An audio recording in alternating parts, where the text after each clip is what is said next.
DPA news Marathi, शोध सत्य बातमीचा। सोनपेठ येथील आंबेडकर डॉक्टर बाबासाहेब आंबेडकर चौकात शहीद ए आजम सरदार भगतसिंह सुखदेव आणि राजगुरू या महान क्रांतिकारकांच्या प्रतिमेला पुष्पहार अर्पण करून शहीद दिन साजरा करण्यात आला। या प्रसंगी कॉम्रेड श्री शिवाजी कदम यांनी वर्तमान काळात भरकटत चाललेली तरुणाई यांनी आपला आदर्श कोणताही रील स्टार न ठेवता ज्याने स्वतःचे जीवन देशासाठी अर्पण केले असे रिअल स्टार सरदार भगतसिंह सुखदेव आणि राजगुरू यांना आदर्श मानून भारतीय लोकशाही, स्वातंत्र्य, क्षमता, बंधुता, न्याय या मार्गाने घेऊन जाण्याचे आवाहन केले।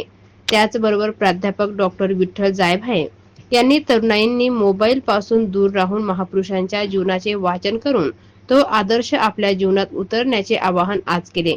या प्रसंगी कॉम्रेड श्री शिवाजी कदम, श्री मातोटेक, श्री मारोतराव रंजवे, प्राध्यापक doctor Vitthal Jaybhaye, advocate Ashok तिरमले, advocate आकाश उजगरे, श्री धम्मानंद खंदारे, श्री चंद्रशेखर किरवले, श्री सचिन शिरसाट, श्री सचिन साबळे, श्री पप्पू गायकवाड आदी मान्यवर मंडळी उपस्थित होते।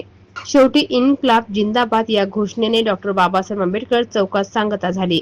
DPA न्यूज साठी प्रतिनिधी कल्याण वाघमारे, सोनपेठ। ताज्या घडामोडी व अपडेट जाणून घेण्यासाठी आताच DPA न्यूज चॅनलला सबस्क्राइब करा आणि बेल आयकॉन क्लिक करायला विसरू नका।